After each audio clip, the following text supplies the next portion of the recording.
name is Christie Manasco. I'm an assistant professor in the College of Nursing. And one of the things that I wish I knew more about as a new educator is how to have crucial conversations with students. Early in my career as an educator, I was the clinical instructor assigned to work with a particular student who was precepting on a unit during her last semester of the nursing program. There were some concerns about her performance and her lack of progress. As her clinical instructor, I was tasked with having that discussion with her about her performance issues, as well as the remediation plan and possible consequences that could occur if she did not make those improvements. Well, I did as I was told, and unfortunately, things did not go very well. It ended up being a rather emotionally charged conversation where both she and I walked away from that conversation feeling both hurt and confused. I realized then that the relationship I had with that student had been damaged beyond repair. But I've reflected on that experience many times over the years and how it impacted the both of us. And I realized that I failed to note that that was a crucial conversation. It honestly was one of the first difficult conversations I had ever had, and I was not prepared to have that conversation. When it comes time to sit down and have those conversations with your student, the first step is preparing through a period of self-reflection. This is where I take the time to see if I have any biases, maybe any personal agendas, look to identify any trigger points that might cause an emotional reaction for either of us. I also find it very helpful to set goals for the conversation because it helps me to stay focused on really what the task at hand is for that conversation. It also helps me to identify ways that I can constructively provide that feedback to the student.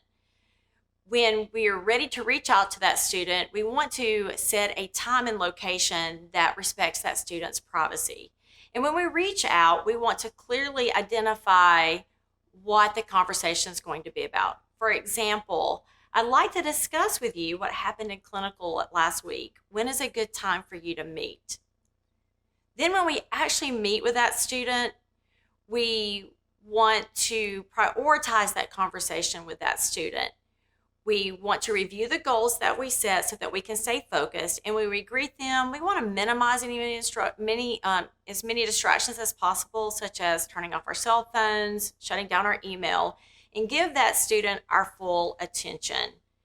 That way we can set the stage for that discussion that we're going to have by identifying those issues, and then we can get started with that conversation, which I have found to be the hardest part.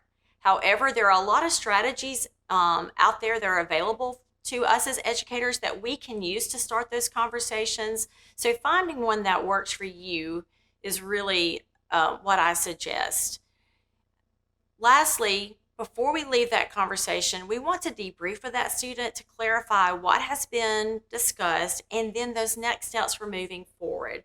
We want to make sure that we both walk away with an understanding of what was shared and what those next steps would be. And personally, one of the things that I have found very helpful is to send a follow-up email where I thank that student for taking the time to come in and speak with me to share those concerns, but also to summarize what that discussion was about, and then again, what those key steps are for moving forward. So I'm happy to say that over time, I've been able to learn and practice those steps because I did find myself later on in my career in a leadership role where it was my responsibility to often have difficult conversations with students.